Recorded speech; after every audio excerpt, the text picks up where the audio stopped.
La siguiente es una producción del Centro Misionero Bethesda. Palabra de Reino.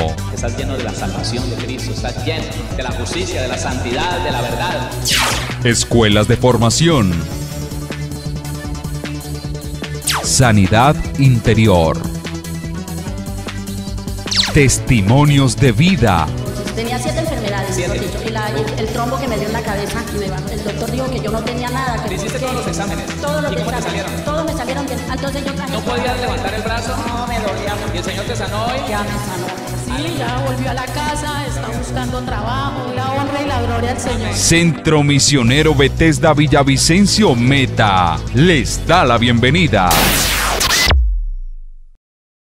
Estamos hablando de evangelismo eficaz, ¿sí o no? Estamos hablando de evangelismo eficaz.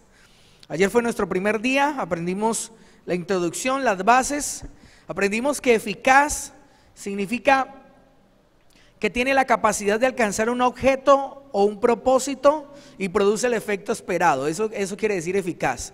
Eficaz quiere decir que algo tiene la capacidad de alcanzar un objetivo, que se ha propuesto un objetivo y tiene la capacidad de alcanzarlo y produce el efecto esperado. Eso es eficaz. O sea que cuando hablamos de evangelismo eficaz, estamos hablando de un evangelismo que produce un efectivo y un eficaz arrepentimiento y transformación en la persona que nos escucha. Amén. De eso estamos hablando. Evangelismo eficaz. Partimos de 2 Corintios 5:18. Ayer lo leímos.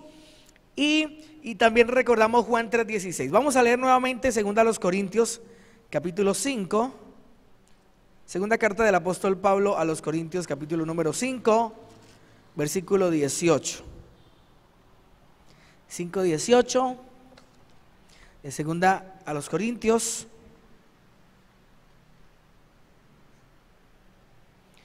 Del 18 al 20.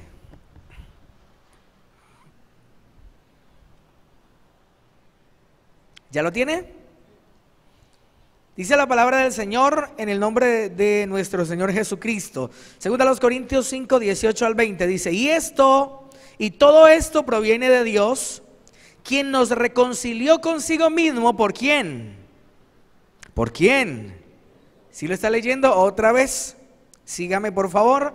Y todo esto proviene de Dios, quien nos reconcilió consigo mismo. ¿Por quién?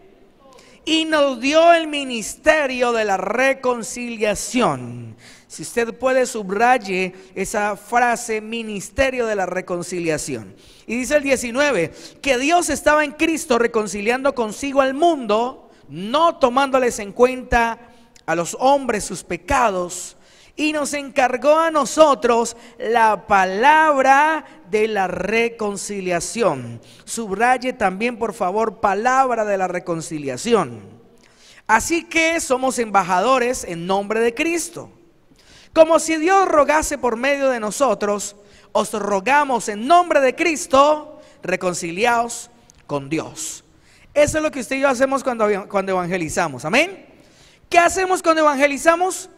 Decirle a la gente, reconcíliese con Dios, ¿sí? Eso es sencillo, claro y muy fácil.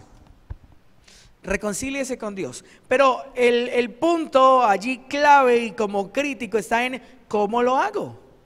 ¿Cómo hago para que la gente se reconcilie con Cristo? ¿Cómo hago para que la gente se reconcilie con Dios? Porque estos 3 versículos me hablan de ello. Me hablan de que Dios reconcilió al mundo, a la humanidad consigo mismo a través de Jesucristo el Señor, ¿sí o no? Él fue el que nos reconcilió y ahorita vamos a ver esa obra tan tremenda de reconciliación que hizo Cristo en la cruz del Calvario para nosotros, para toda la humanidad. Entonces Cristo nos reconcilió con el Padre. Y le dije que subrayara estas 2 frases porque son 2 cosas importantísimas y ayer las expliqué. Hoy solamente se las quiero recordar, que el Señor habla del ministerio de la reconciliación, pero también habla de la palabra de la reconciliación. Así que el ministerio de la reconciliación se lleva a cabo, se ejecuta a través de las palabras, ¿sí o no? A través de la palabra de la reconciliación. ¿Quién es la palabra? Jesucristo. Jesucristo es el verbo, ¿sí o no? La palabra, el evangelio de Cristo, la buena noticia. Ese es el ministerio de la reconciliación. ¿Cuántos me están entendiendo hasta aquí? Voy rápido porque eso lo hablamos ayer, fue solamente un resumen. ¿Listo?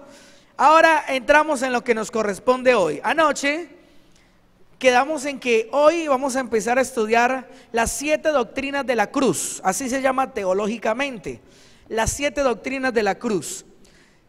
¿Qué son las 7 doctrinas de la cruz? Todo lo que Jesucristo el Señor, nuestro Señor, ganó para nosotros, hizo allá en la cruz del Calvario, con todo su sufrimiento, con derramar su sangre, pero también con el resucitar al tercer día. Todo lo que hizo Cristo lo vamos a ver aquí en estas doctrinas de la cruz. Primera doctrina, y si usted está tomando apunte, le voy a dar tiempo para que usted escriba. Primera doctrina se llama la sustitución. Escríbalo allí, la sustitución. Esa es la primera doctrina. ¿Qué quiere decir la sustitución? ¿Qué quiere decir la palabra sustituir? Quiere decir ocupar el lugar de otro o hacer lo que otro no puede hacer por sí mismo. Eso es sustitución. Otra vez, ocupar el lugar de otro o hacer lo que otro no puede hacer por sí mismo.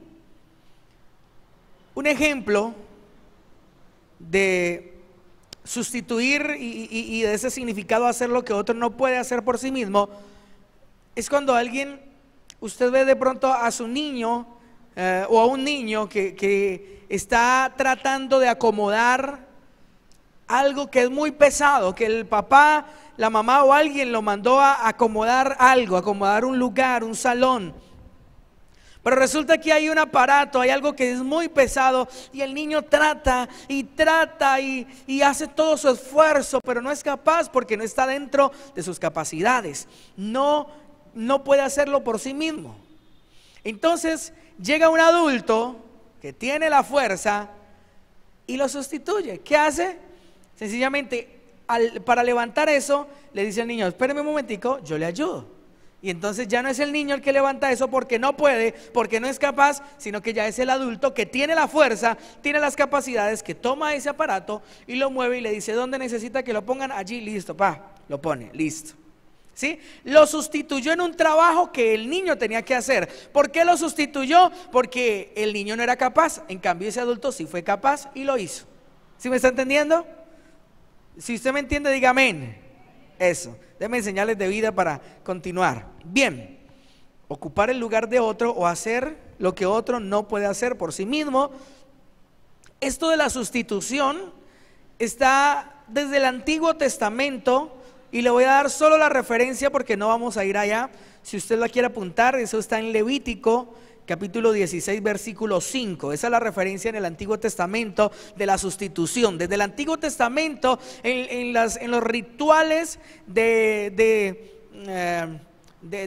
todo lo que hacían con los corderos, de todos estos procesos por el perdón de los pecados, de la redención, todos estos sacrificios que se hacían, estos holocaustos, el Señor y nuestro Dios había enseñado acerca de esto. ¿Cómo un corderito el sacerdote le ponía las manos encima y confesaba los pecados del pueblo o de una familia, y los pecados de esa familia o del pueblo pasaban a estar sobre ese corderito, y ese corderito lo soltaban en el desierto para que se alejara del pueblo, ¿sí? Haciendo toda una simbología. Eso está en Levítico 16:5.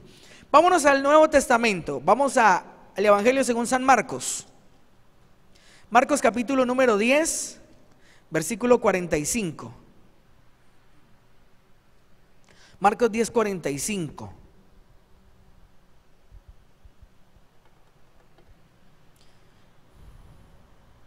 Evangelio según San Marcos, capítulo 10, versículo 45. ¿Ya lo encontró? Búsquelo por favor, no se lo pierda. Marcos 10, 45. Dice la Biblia: porque el Hijo del Hombre no vino para ser servido, sino ¿para qué? ¿Para qué vino el Señor? Para servir y para dar su vida en rescate por muchos. Note lo que dice todo este versículo. Primero, el Señor está diciendo: yo no vine para que me sirvan, yo no vine a ser el rey ahora, no. Yo vine a ser siervo de ustedes. Y vine a servirles y vine a dar mi vida en rescate por muchos. Esta palabra por tipifica, nos da a entender que es a dar su vida en lugar de muchos, ¿sí? Ahí hay una palabra griega que tipifica esto. Por dar mi vida por muchos, o sea, en lugar de muchos. Donde deberían estar muchos, voy a estar yo. ¿Sí me está entendiendo? Tipo, dame cuidado para que no se pierda nada. El Señor Jesucristo en esta palabra dice: yo no vine para ser servido, sino para servir y para dar su vida, para dar mi vida en rescate por muchos. Quiere decir que Él iba a sustituir a muchos. Voy a dar mi vida por muchos. Donde deberían estar muchos por pecadores, allí en el lugar de la muerte, los voy a quitar a ellos y me voy a poner yo. Eso es lo que quiere decir la palabra del Señor. Amén. Estamos hablando de la sustitución. Evangelio según San Juan, capítulo 15. Vamos a mover bastante la Biblia para que entendamos muy bien, porque yo sé que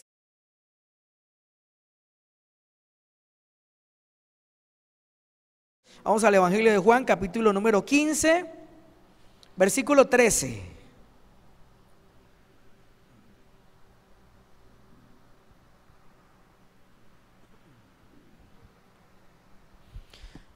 Juan 15, 13. ¿Ya lo encontró? Dice la Biblia: nadie tiene mayor amor que este, que uno ponga su vida ¿por quién? Ayúdeme. ¿Que uno ponga su vida por quién? ¿Por sus hijos? Por sus amigos. ¿Sí? ¿Otra vez? Nadie tiene mayor que uno ponga su vida por sus amigos. Ahí vuelve a usar esta palabra, por, que uno ponga su vida en lugar de sus amigos, ¿sí? Vaya anotándolo, vaya entendiéndolo y anotándolo allí, tomando notas. Ahí mismo en el Evangelio de Juan, vaya unas hojitas atrás al capítulo número 1. En el versículo 29, Evangelio según San Juan, capítulo 1, versículo 29.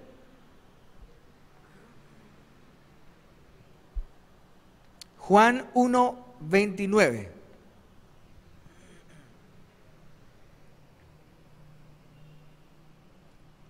¿Ya lo tiene? Dice la Biblia, ayúdeme a leerlo por favor. ¿Qué dice el 29?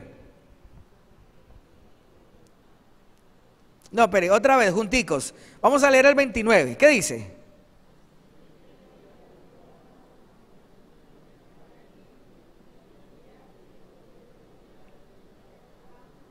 Listo, ¿qué dijo Juan? He aquí, vio a Jesús venir y dijo: he aquí, señaló a Jesucristo el Señor y dijo a todos los que estaban ahí viéndolo: he aquí el Cordero de Dios que ¿qué hace? Que quita el pecado del mundo. Mire, en el Antiguo Testamento los corderos que sacrificaban por expiación, por los pecados, en holocausto, no podían quitar el pecado de nadie. Simplemente lo cubrían por un año más. Cubría ese pecado del pueblo, de una familia, por el que se estuviera ofreciendo ese sacrificio. Ese corderito simplemente cubría el pecado.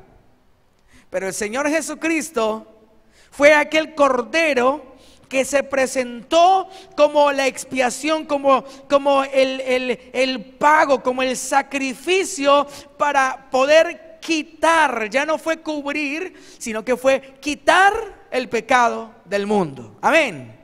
Fue Jesucristo el Señor, ese cordero sin mancha. Y si usted se va a la cita que yo le dije al principio, Levítico, allí describe que tiene que ser un cordero sin mancha, un cordero físicamente perfecto, porque si tenía una patica quebrada no servía, porque si tenía un ojito nublado no servía, si tenía una oreja mocha no servía, no, tenía que ser físicamente perfecto.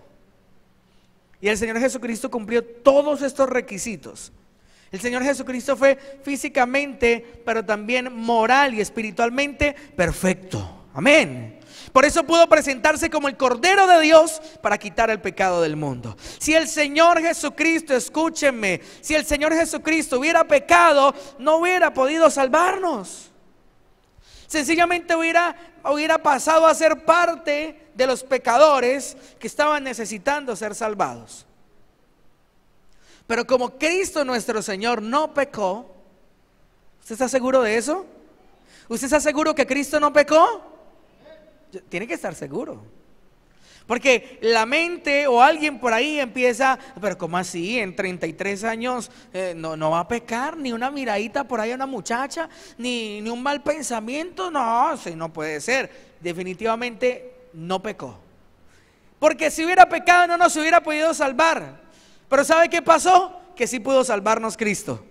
Que cuando murió derramó su sangre fue como aquel cordero inmolado en la cruz que sirvió para quitar el pecado del mundo, y lo quitó y nos salvó y nos redimió. Porque no pecó.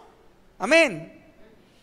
Juan lo vio como aquel sustituto. Juan lo vio como aquel cordero que iba a pagar por nuestros pecados.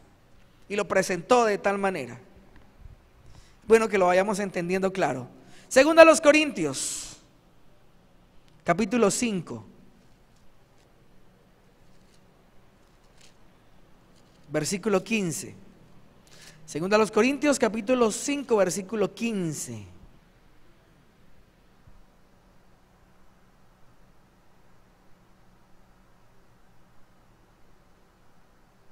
¿Ya lo tienes? Búsquelo por allí.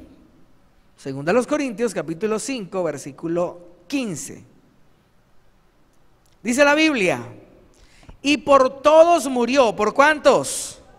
Por todos, y por todos murió, para que los que viven ya no vivan más para sí, ya no vivan para sí, sino para aquel que murió y resucitó por ellos.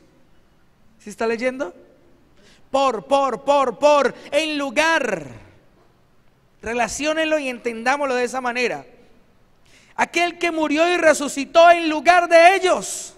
Aquel que murió en lugar de los que tenían que morir realmente. En lugar de los que tenían que pagar un precio porque realmente lo merecían. Por ellos, en lugar de ellos. ¿Cuántos están entendiendo? Tengo muchas citas que darle para que nos quede bien claro. Efesios capítulo 6, versículo 4. Efesios capítulo 6, versículo 4. Reafirme su fe en nuestro Señor Jesucristo. Ay, caramba, esa no es.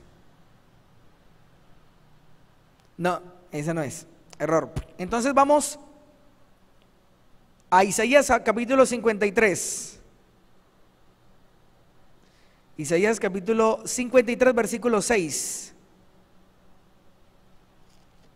Le quedo viendo esa cita. Isaías 53, 6. Vámonos al Antiguo Testamento para culminar esta primera doctrina de la cruz, que se llama la sustitución. Isaías 53, 6. Téngalo allí. La cita que le iba a leer, que aquí apunté Efesios 6, 4, pero no es la que dice: al que no conoció pecado, por nosotros lo hizo pecado, para que nosotros fuésemos hechos justicia de Dios en él. Ahí se la dejo de tarea para que la busque. Al que no conoció pecado, por nosotros lo hizo pecado, para que nosotros fuésemos hechos justicia de Dios en él. Ahí le di la referencia para que usted la busque en su casita. Isaías 53, 6. Dice la Biblia: todos nosotros nos descarriamos como ovejas, cada cual se apartó por su camino, mas Jehová cargó en él el pecado de ¿quiénes? ¿De quiénes? ¿El suyo también? ¿Sí? Pero Jehová cargó en él el pecado de todos nosotros. ¿Cuántos dicen amén? De todos nosotros. Él se puso en nuestro lugar y él pagó el precio por todos. Como cuando vamos a entrar a algún lugar, vamos de paseo, pero nadie tiene plata. Entonces hay uno que dice, listo, pues yo le pago la entrada a todos. Así fue. El Señor Jesucristo se dio, pagó el precio y pagó todo el pecado que nosotros habíamos cometido en la cruz. Los que teníamos que morir éramos nosotros. Pero no morimos, ¿sabe por qué? Porque Cristo ya murió en lugar nuestro. ¿No le da alegría? Usted la alegría es por dentro, ¿sí o no? Sí, ya entendí. Vale. Segunda doctrina de la cruz, la justificación. Otra de las maravillosas cosas que hizo nuestro Señor Jesucristo en la cruz fue la justificación, justificarme. Póngame atención. La justificación, esta palabra justificación es un término judicial. Probar una cosa con razones, testigos o documentos. Eso es justicia.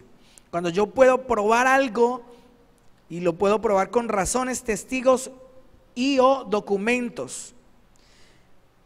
El ser justo es un estado legal perfecto, justo, inocente, sin culpa.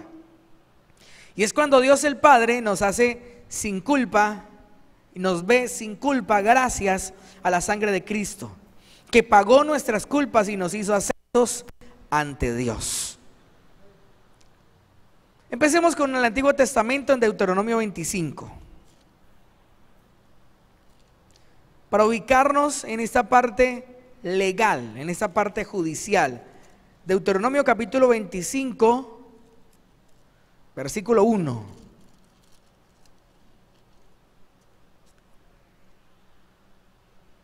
Se usaba desde el Antiguo Testamento, se usa hoy en día. Deuteronomio 25:1 dice la Biblia: si hubiere pleito entre algunos y acudieren al tribunal para que los jueces los juzguen, estos absolverán al justo y condenarán al culpable. Sencillo. Eso es lo que se hace hoy en día también. Obviamente y lamentablemente todos lo sabemos, pues que hoy en día se manipula un poco, se manipula no mucho las leyes, pero en la base de esto, la base de justicia y la base de justo está en esto. Alguien justo y alguien que ha sido justificado es alguien que ha sido llamado justo y ha sido declarado sin culpa, ha sido declarado inocente. Eso es la justificación. Vaya a Colosenses capítulo 2 versículo 13.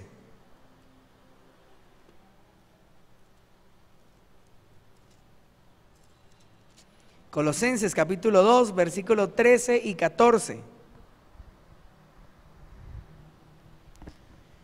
Esto que el Señor Jesucristo hizo en la cruz fue una transacción legal, una transacción judicial en el reino espiritual. Colosenses 2, 13 y 14. No se lo vaya a perder, por favor. Dice, versículo 13: y a vosotros, estando muertos en pecados y en la incircuncisión de vuestra carne, ¿qué hizo el Señor? Nos dio vida juntamente con Él, con Cristo, perdonándonos, ¿cuántos pecados? Todos los pecados. Y dice el 14, anulando, como consecuencia de perdonarnos todos los pecados, como consecuencia de habernos dado vida, dice el 14, anulando el acta de los decretos que había contra nosotros, que nos era contraria, quitándola de en medio y clavándola en la cruz.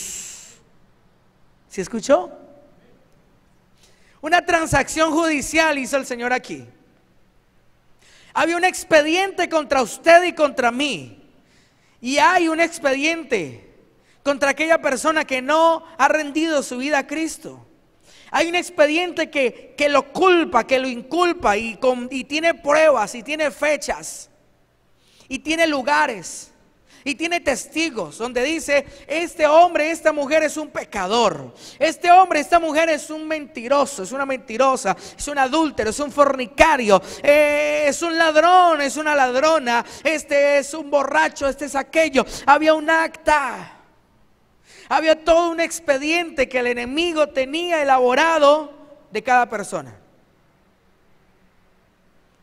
y nos hacía culpables. La Biblia lo dice, que nos era contraria, el acta de los decretos, que nos era contraria, que nos hacía culpables, que nos hacía pecadores, que estaba en medio de Dios y nosotros y nos separaba de Dios. Ese acta nos decía y nos hacía y nos recordaba que somos pecadores, y como pecadores no podíamos acercarnos a Dios. Y por eso estaba en medio, estaba allí separándonos de Dios. Estaba allí en la mitad. Pero ¿qué hizo el Señor Jesucristo en la cruz? Dice que la tomó y que la clavó en la cruz, la quitó de en medio, la arrancó, esa acta que era como un muro impresionantemente fuerte que nos separaba de Dios. Quitó ese acta, la tomó y la clavó en la cruz del Calvario y la anuló y nos dijo: ustedes son libres. Ustedes son inocentes. Porque tomó todos esos expedientes, no sé cómo hizo, pero espiritualmente Él lo hizo, llevando, cargando sobre Él mismo los pecados nuestros, nuestra culpabilidad, la cargó sobre Él mismo. Por lo tanto, tuvo el derecho de recoger todos esos expedientes y clavarlos en la cruz y decir: consumado es, está hecho, está listo. Ellos son inocentes, porque Él pagó el precio. Amén. Oh, Dios mío. Hay una diferencia entre perdón y justificación. Y con esta ilustración, tal vez usted ya me la haya escuchado. Sopórtamela una vez más. Una cosa es ser perdonado y otra cosa es ser justificado. Ser perdonado es, por ejemplo, que alguien cometió un delito. Escúcheme, sí cometió un delito. Una persona robó algo hizo, cometió un delito. Y lo pillaron y es culpable, y hay pruebas y hay testigos de que lo hizo y es culpable. Entonces lo llevan al tribunal, lo llevan a juicio y el juez toma las pruebas, toma los testigos, escucha las declaraciones y dice: definitivamente tú eres culpable, usted se robó eso. Y la ley dice que los ladrones tienen que pagar esto y lo otro de cárcel y bueno, etcétera, dependiendo de la ley del país en donde esté. Pero resulta que ese juez se levantó de buen genio ese día y dijo: pues hermano, usted en ese robo no mató a nadie, y aunque la ley dice que usted hay que meter a la cárcel por ahí unos 3 años, pues usted no mató a nadie, ni hubieron vidas por allí, entonces no lo vamos a meter a la cárcel, tranquilo, váyase.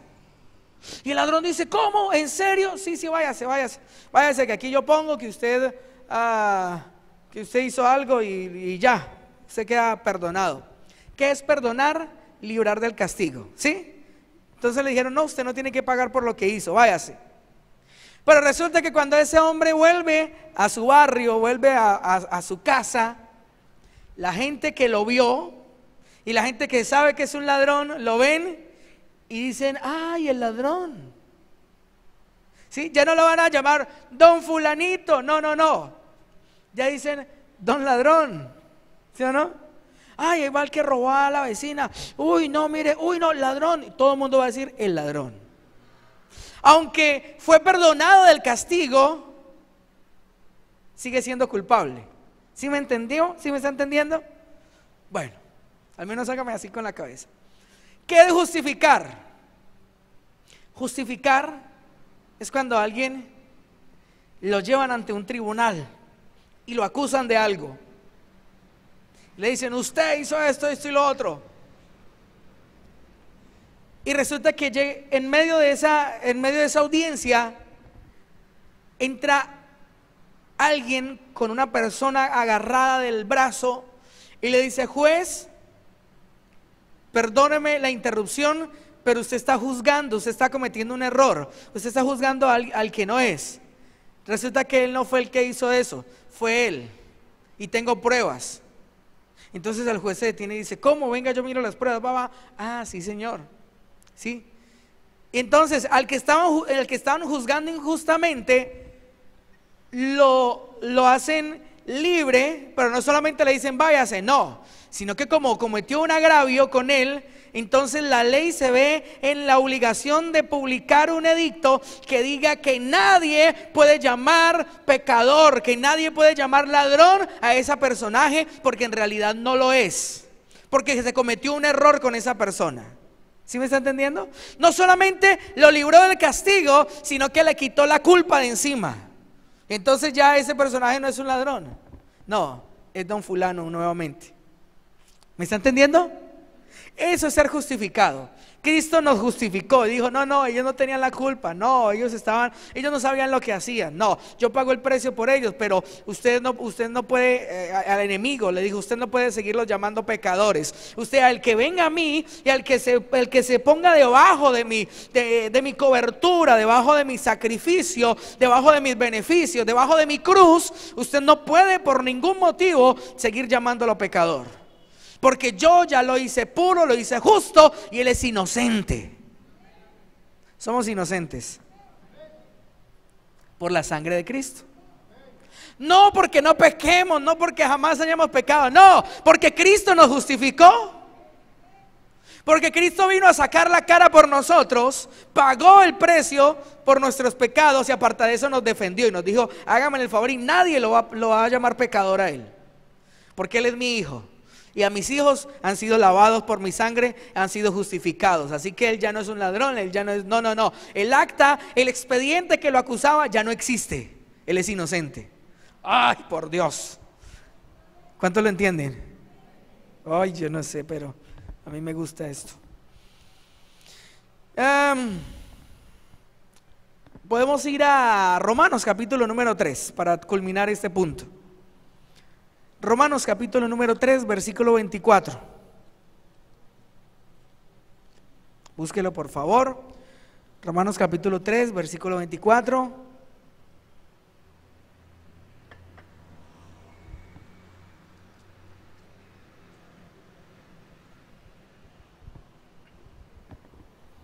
¿Ya lo encontró? Dice la Biblia, siendo justificados ¿cómo? Otra vez, siendo justificados ¿cómo?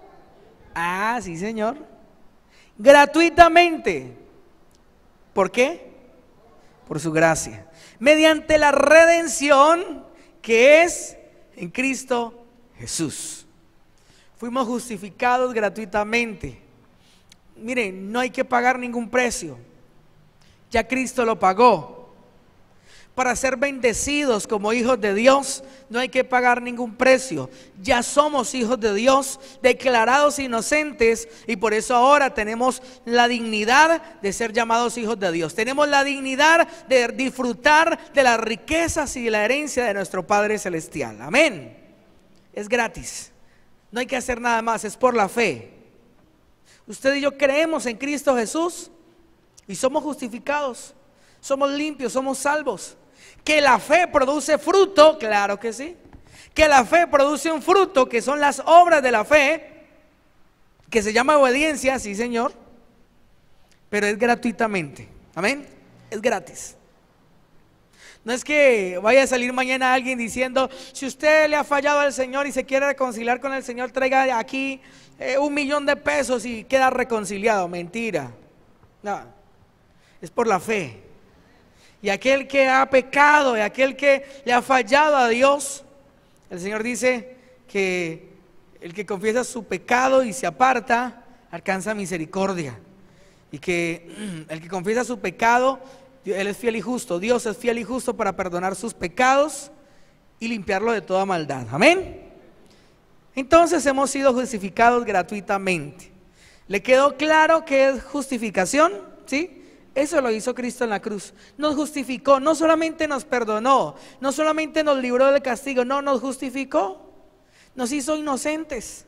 Eso hizo el Señor Jesucristo. Y eso usted lo tiene que entender supremamente claro, para que se lo enseñe a otros, para que cuando usted evangelice, para cuando usted le predique la palabra, le enseñe la palabra, le hable de Cristo a alguien que no conoce del Señor, usted le pueda enseñar cosas como estas. Para enseñar, usted lo tiene que tener bien claro, ¿sí o no? Eso tiene que estar clarísimo. Tercera doctrina, tercer punto. la redención. Lo acabamos de tocar allí en ese punto. Estos puntos van ligados el uno con el otro. Si todavía tiene Romanos 3:24, allí lo dice: siendo justificados gratuitamente por su gracia, mediante la redención que es en Cristo Jesús. ¿Qué es redención? Ponga atención, ¿qué es redención? Redención es librar a una persona de una obligación, de un dolor o de una situación penosa. Eso es redención. Se lo repito. Redención es librar a una persona de una obligación, de un dolor o de una situación penosa. Eso es redención. Liberar mediante el pago de un precio. Eso incluye la redención.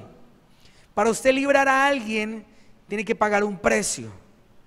Librar a una persona de una obligación, de un dolor, de una situación penosa, pero ese librar tiene que hacerse mediante el pago de un precio. Nuestra libertad del pecado la pagó Cristo en la cruz. ¿Cuántos dicen amén? Cambiamos de propiedad. Eso quiere decir redención también. Como se pagó un precio, es que fuimos comprados, ¿sí o no? Se pagó un precio. Mire, cuando Adán y Eva decidieron obedecer a la serpiente, cuando Adán y Eva decidieron desobedecer a Dios, decirle no a Dios y decirle sí a la serpiente, ellos vendieron el título de propiedad que tenía Dios sobre ellos, lo vendieron a Satanás, al enemigo. ¿Y por qué? Porque decidieron obedecerle pecando. Y de ahí en adelante la humanidad quedó caída, quedó con esa naturaleza pecaminosa. Pero entonces vino Cristo, pagó el precio, y por ese precio que Él pagó por nosotros, por esa transacción que Él hizo de pagar el precio por nosotros, de redimirnos, entonces volvió a adquirir el título de propiedad que había perdido, y ahora cambiamos de dueño. Ahora ya no le pertenecemos al diablo, ahora le pertenecemos a Jesucristo el Señor. Cambiamos de dueño. Eso es redención.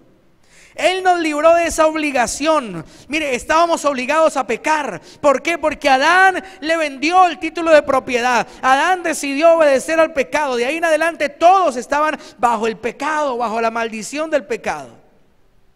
No había otra opción. Estábamos obligados a ello. Estábamos obligados a pecar. Y el pecado traía dolor, y el dolor traía una situación penosa al ser humano.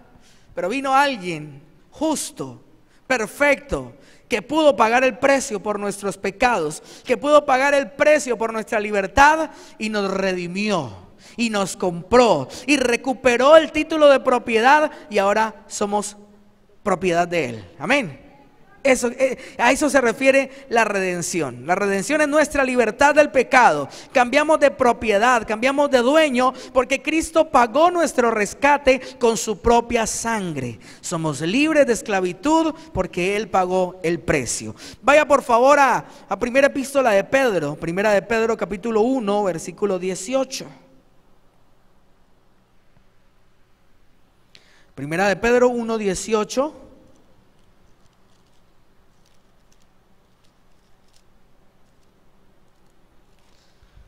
1:18, primera de Pedro 1:18 y 19. Dice la Biblia: sabiendo que fuisteis rescatados de vuestra vana manera de vivir, la cual recibisteis de vuestros padres. Lo que le estoy diciendo, ¿sí o no? Desde Adán viene multiplicándose esa maldad.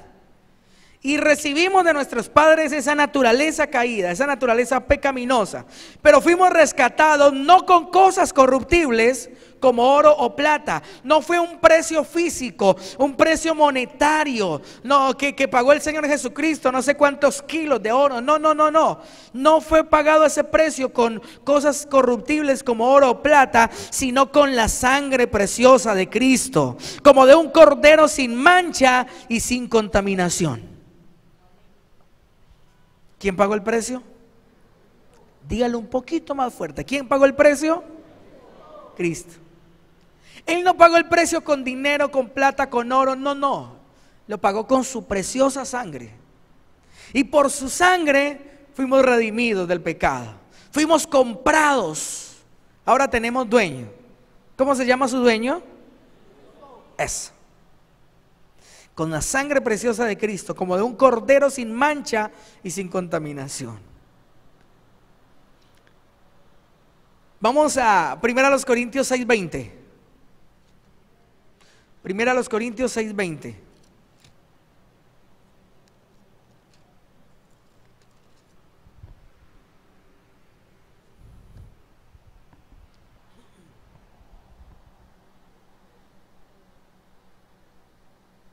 Desde el 19, leamos 19 y 20. ¿Listo? ¿Lo tiene? 1 Corintios 6, 19 dice: ¿O ignoráis que vuestro cuerpo es templo del Espíritu Santo, el cual está en vosotros, el cual tenéis de Dios, y que no sois vuestros? Y dice el 20: porque habéis sido comprados por precio. ¿Hemos sido comprados por qué?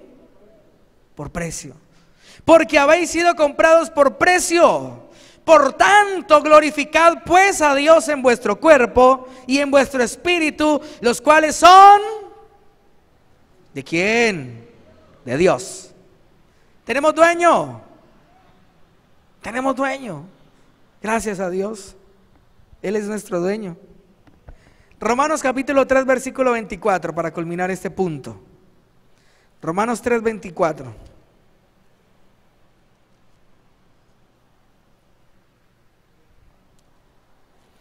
Y lo leímos ahora al principio, recordémoslo.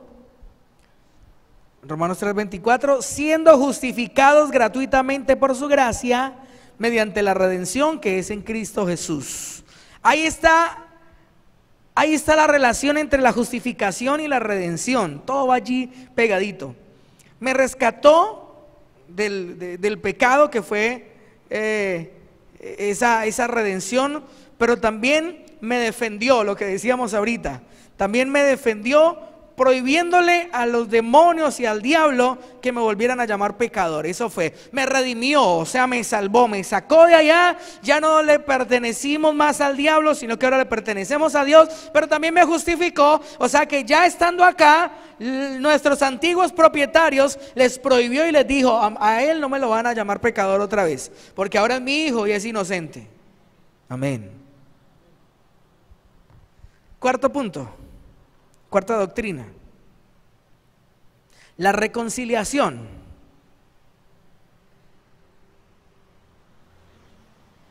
A ver si alcanzamos con este punto. La reconciliación. ¿Qué es reconciliar? Hacer que restablezcan su amistad dos personas. Así de sencillo. Otra vez. Reconciliación es hacer que restablezcan su amistad dos personas. O sea,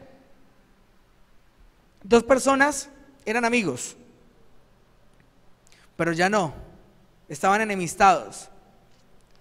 Pero a esas dos personas que estaban enemistadas, vino alguien y las reconcilió y volvieron a ser amigos.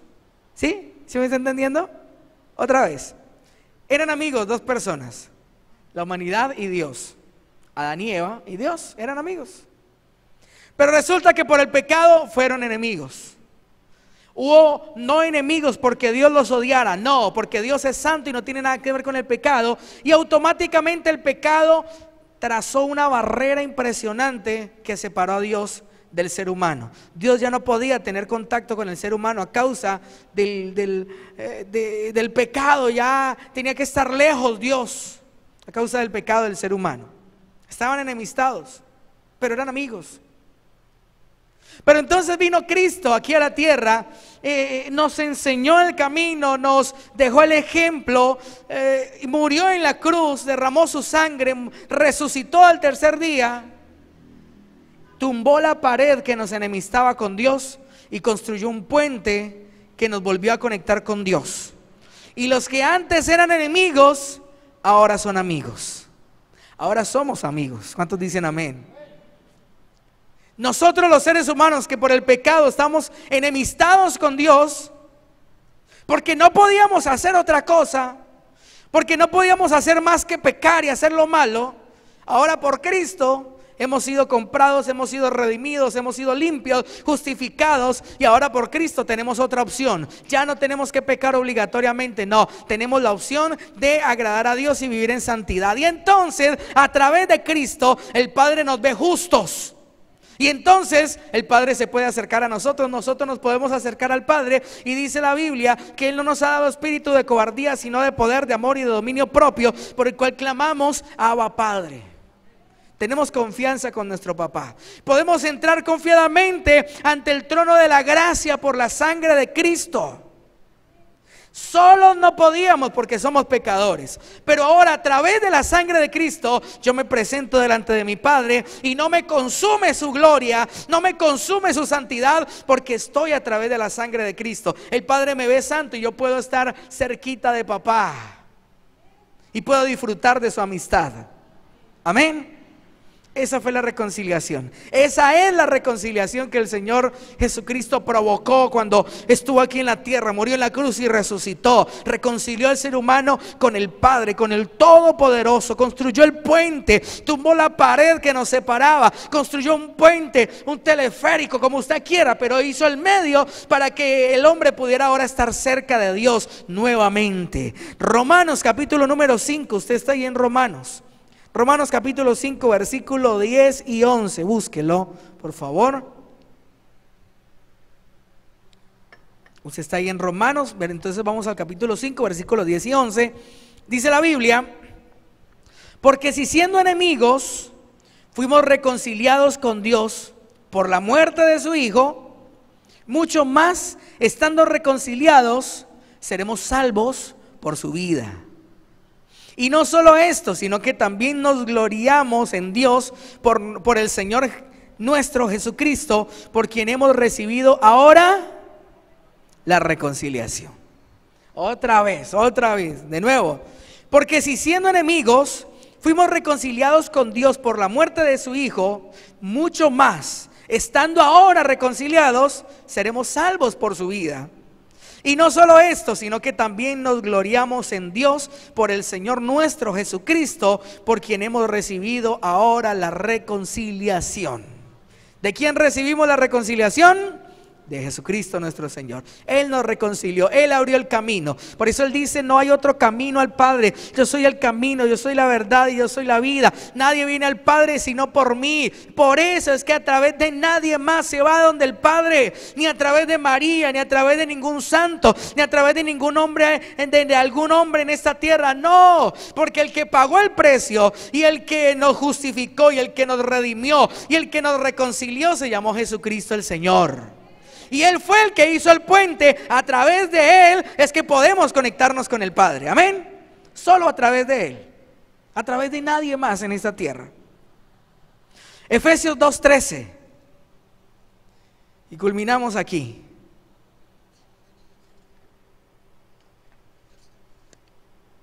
Bueno, últimas dos citas, esta y otra. Efesios 2:13. Espero que esta de Efesios sí sea. Efesios 2:13, dice la Biblia: pero ahora en Cristo Jesús, vosotros que en otro tiempo estabais lejos, habéis sido hechos ¿qué? Cercanos. ¿Por qué? Por la sangre de Cristo. Por la sangre de Cristo hemos sido hechos cercanos. Él nos acercó. Por su redención, por su justificación a través de su sangre, nos reconcilió. Como ya estamos limpios, como ya Él nos declaró inocentes, entonces por la sangre de Cristo, como inocentes que Cristo nos declaró, podemos ir ante nuestro Padre, cara a cara, cerquita, y llamarle Abba Padre, como dice su palabra. Amén. Cerquita, estábamos lejos, ahora fuimos hechos cercanos. Ahora sí, por último, 2 Corintios 5:18, que iniciamos con ella y culminamos con esta misma cita, del 18 al 21, hablando de la reconciliación. 2 Corintios 5, 18 al 21, dice la Biblia: y todo esto proviene de Dios, quien nos reconcilió consigo mismo por Cristo, y nos dio el ministerio de la reconciliación, que Dios estaba en Cristo reconciliando consigo al mundo, no tomándoles en cuenta a los hombres sus pecados, y nos encargó a nosotros la palabra de la reconciliación.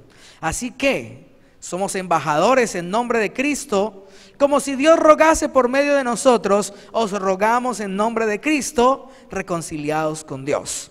Al que no conoció pecado, por nosotros lo hizo pecado. Esta era la cita que decíais que Efesios. Al que no conoció pecado, por nosotros lo hizo pecado, para que nosotros fuésemos hechos justicia de Dios en él. ¿Quién es él? Cristo. Para que nosotros fuésemos hechos justicia de Dios en él, en Cristo Jesús. Todo es por Cristo, todo es a través de Cristo.